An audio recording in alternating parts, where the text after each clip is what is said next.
Next question है जी, question number 6। The sum of the ages of the father and son is 72। दो हैं, एक फादर है एक सन है, और उनकी एजेस का सम 72 है। हम इसको x प्लस वाई भी लिख सकते हैं, अगर एक को x की x एज कह दें फादर की और y सन की, या मतलब इस तरह करके, लेकिन हम ज़रा थोड़ा सा इजी मेथड लगाएंगे। 6 years ago the father's age was 2 times the age of the son, यानी 6 साल पहले फादर की एज सन की एज का डबल थी, 2 टाइम्स थी। What was sons age 6 years ago?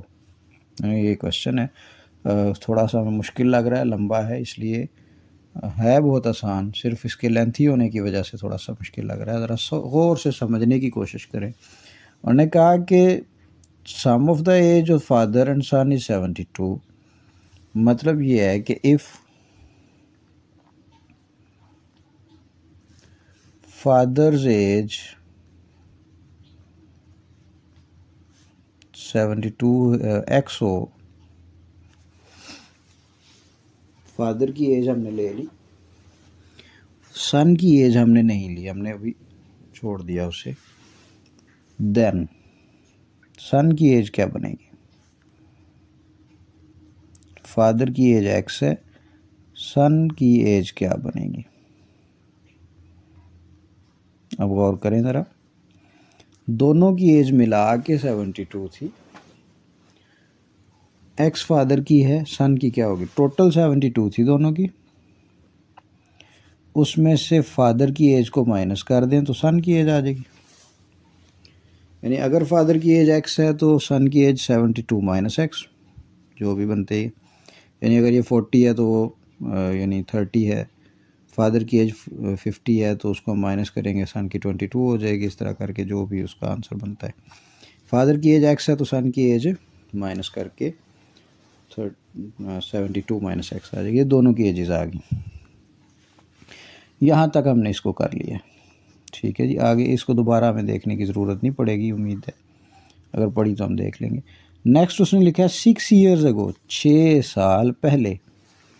तो 6 साल पहले, 6 years ago,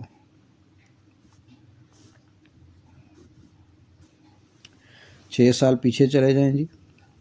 फादर की एज में से भी 6 निकाल दिया, सन की एज में से भी, ये सन की एज इसमें से भी 6 निकाल दिया, फादर की एज में से भी 6 एक्स माइनस कर दिया, एक्स में से 6 को, सन की एज जो थी उसमें से भी 6 को माइनस कर दिया। 6 साल यहाँ तक लिख लिया हमने।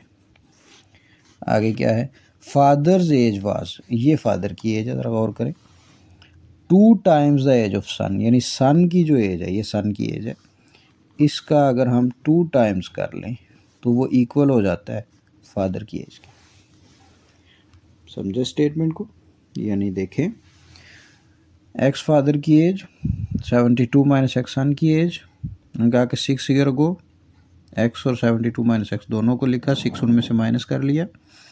अगली कंडीशन ये है कि फादर की एज 2 टाइम्स हो गई थी सन की एज के, ये सन की एज 2 टाइम्स किया, वो इक्वल हो गया फादर की एज। अब इसको सॉल्व करके एक्स निकाल लेते हैं, वो फादर की एज होगी। मसलन x minus 6 is equal to, इन दोनों को मल्टीप्लाई करें, 2 to the 4, 7 to the 14 minus 2x minus 12। ये 2x को इधर ले जाएं, 6 को इधर ले जाएं, ताकि x जो है वो आइसोलेट हो जाए, तो ये माइनस का प्लस हो जाएगा 2x, 144, ये माइनस का इधर प्लस हो जाएगा, प्लस 6 माइनस 12, ये इधर आ गया, ये इधर आ गया, ये हो गया 3x। दोनों को ऐड करें, 150, 150 में से 12 को माइनस कर दें तो 138, 3 को इधर ला के डिवाइड करें, 138 divided by 3, 3 4 the 12, 3 6 the 18, 46 years. ये आ गई फादर की एज, क्योंकि हमने पढ़ा था कि एक्स जो है वो फादर्स एज है, तो ये आ गई फादर्स एज। सन की एज कैसे आएगी? उन्होंने कहा था दोनों का सम 72 है, तो एज ऑफ सन जो है वो क्या होगी? वो होगी 72 माइनस एज ऑफ फादर जो आई है, दोनों को माइनस कर लें तो ये 26 ईयर्स आ गई, यानी फादर 46 ईयर्स का है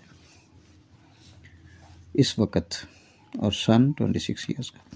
हमें उन्होंने कहा है कि what was sons age 6 years ago, ये ज़रा जहन में रखें, 6 साल पहले सन क्या था। अभी तो वो 72 माइनस एक्स है ना, यानी अभी तो सन की एज 26 है, 6 साल पहले क्या थी। Age of son 6 years ago was 6 years ago was। अब गौर करें, अब अगर वो 26 ईयर्स का है तो 6 ईयर्स अगो कितना होगा, 20 ईयर्स। तो इसका आंसर आया 20 ईयर्स। ठीक है जी।